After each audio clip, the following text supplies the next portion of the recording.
Hello, good morning guys. Ang baba nyo guys. Kasi andito yung kukunin natin na kamote tops. Para meron tayong ulam mamaya.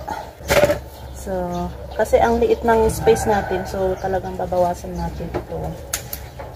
Bawasan natin. Ayan, kinukuha ko nga din pala yung mga pwedeng maulam na tangkay ng leaves nitong kamote. Hindi lang yung kamote tops niya ang kinukuha ko. At syempre, kasama natin itong baby love ko na itong baby wangbon na to. Nakita niya yung camera, yung phone ko dito. At dito nga lang dito sa sakyan ko nilagay. At ayan, abot na abot ng baby wangbon natin. At very good naman ang baby wangbon dyan dahil nakinig naman sa nanay. At ayan na nga, nakatayo na nga lang din. At ayan, maya maya naman ay umupo siya at mayroon siyang ginagawa dyan. Habang ang nanay naman ay patuloy pa rin kumukuha ng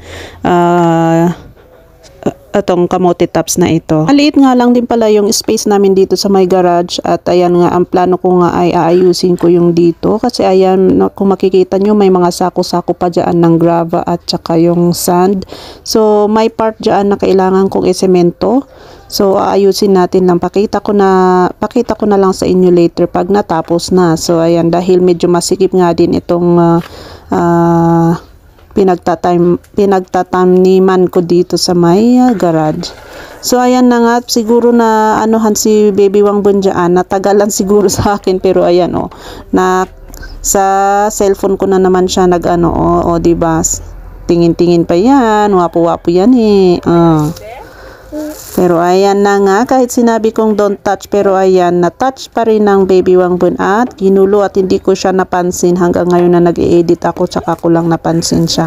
So ayan, lipat natin dito kasi minove-move ni wangbon yung ating yung ating phone.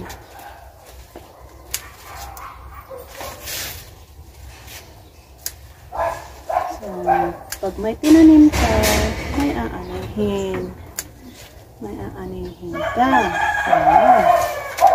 So, ayan. Kahit nga maliit lang ito, nakapagbibigay naman siya ng ulam, guys.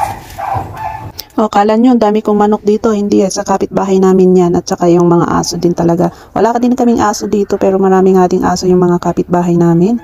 O diba? Napakaingay yung background ng ating video for today. So, inuulam din pala ng mga anak ko yung itong kamote tops. So, igigisa ko lang siya at sasawsaw namin sa soy na may suka. Ito yung second born ko, yon si Linchi, siya yung kaano ko dito na nagsasawsaw ng soy with suka. Si Ate Minan naman walang suka, hindi niya bet yung suka. So wait natin si wangbon kung anong bet niya naman, kasi syempre kung ano yung ulam dito sa bahay, kasi yun lang din naman ang uulamin talaga, at hindi natin sinanay yung mga anak natin sa frozen food. Although paminsan-minsan pag namimiss nila o nagpapabili sila, so yes, pinagbibigyan din namin yung mga anak namin kung gusto nilang mag-ulam ng frozen foods. Ang sa amin ay kung naubos yung isang pack, after next month ulit, or baka wala pa nga sa next month, ganon. Kaya nga kung makikita nyo yung excitement ng mga bata pag kumain kami sa fast food or if meron kaming mga hotdog, ganyan yung gusto nilang kainin, napakasaya nila at gusto nilang, ano ba yun, alam mo yun, yung ikip nila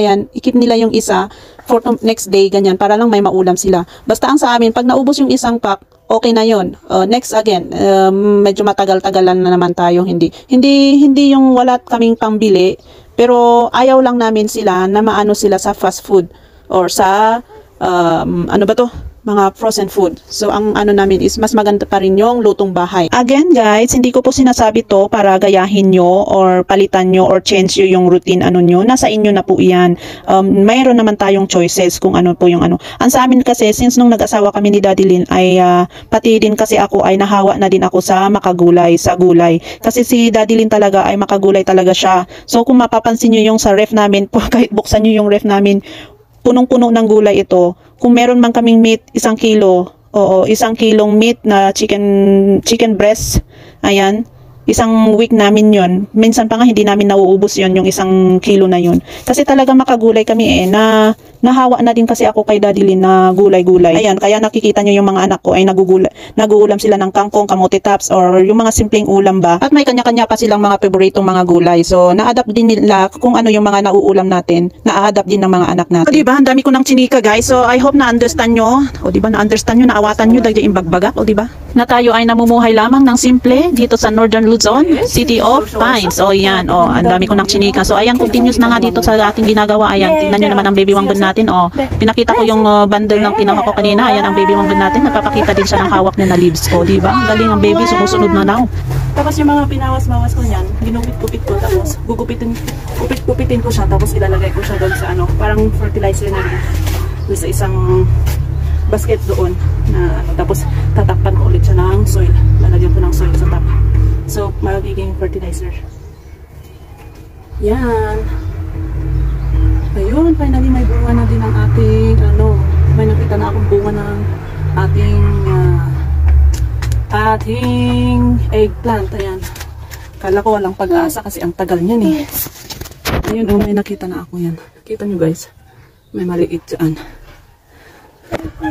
Ayun. Tapos yan na namumulaklak din. Ito, wala pa siyang bulaklak or any. Ito, hindi ko alam kung meron na ba to. Bawasan natin ng leaves. Ayan, nagtatanggal. No, anak. No. Kasi, ayan. Halo-halo naman yung ating dito. Yung petchay, ang ayusin ko na lang siya later. Oh, no! No shaking, baby ko. Yes, no shaking, please. Oh, no! Oh, no, talaga. Oh, no! Yes! Oh, no! Ayan.